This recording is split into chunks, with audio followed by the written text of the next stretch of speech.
What a week it has been. I think it's time you and I had a little chat. Don't you? Assalamu alaikum guys. Right.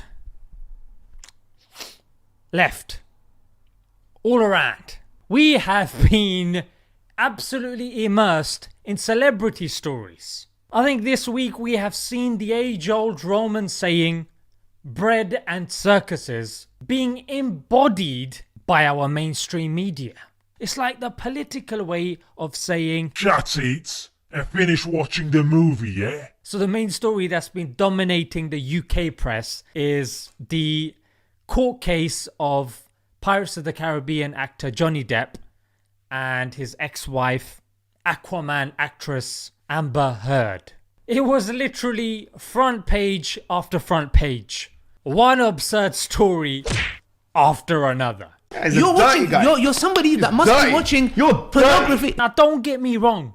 Of course I want to hear that somebody took a dump inside Johnny's bed. But I just don't want to be hearing about it in the news. It's like when I fall ill and I go to the doctors. I don't want to hear that Messi's got a 6th toe whilst he's signing my prescription. My leg. I don't think the operation was successful. I think...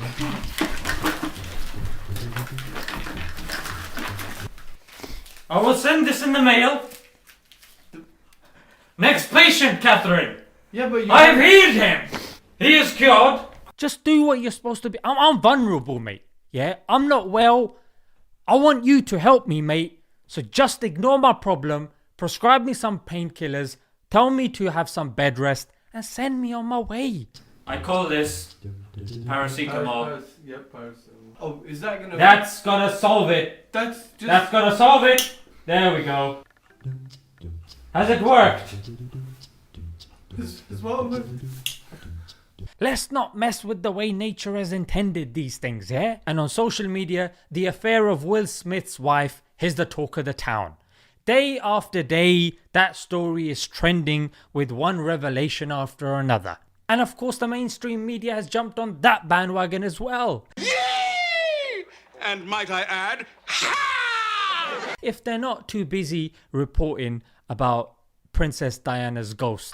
Yeah? Because you know what? These are the main pressing issues that the United Kingdom is dealing with. Now I know what you guys are thinking. Maybe this has been a dry week, yeah, in British politics. But you know what? It actually hasn't. Yeah, let me give you 3 international stories that should be on the front page. The first being UK selling arms contributing to the bombing in Yemen. The second being UK and China's potential cyber warfare because of UK constantly interfering in Chinese politics. And the third being UK's problem with North Korea because they're applying sanctions by following the United States. And if those are 3 international stories, let's deal with 3 local stories here, not flipping Lady Diana's ghost.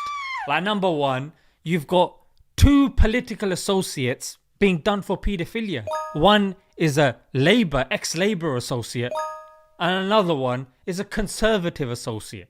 So it don't matter which political party you follow, you get a pedo either way. That ain't a good thing, is it? No, well.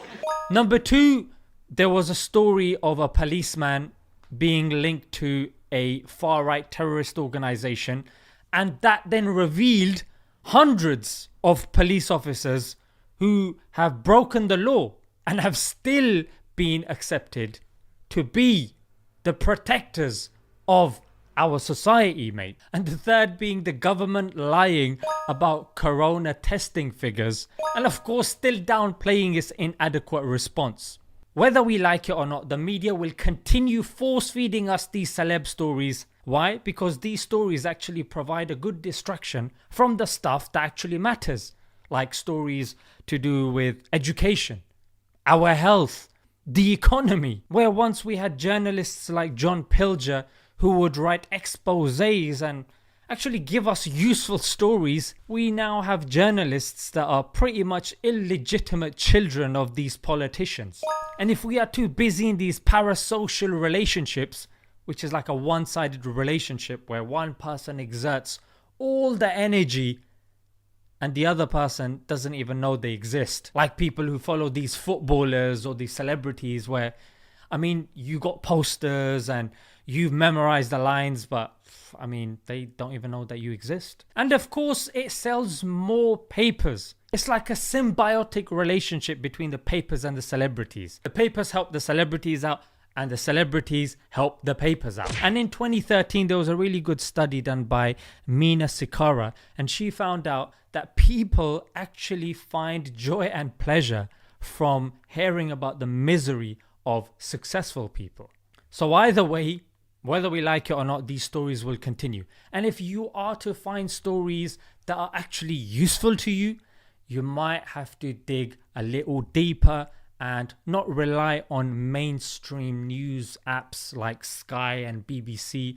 You'll have to delve in deeper and maybe have 5, 6, even international media outlets, just so you have a complete picture.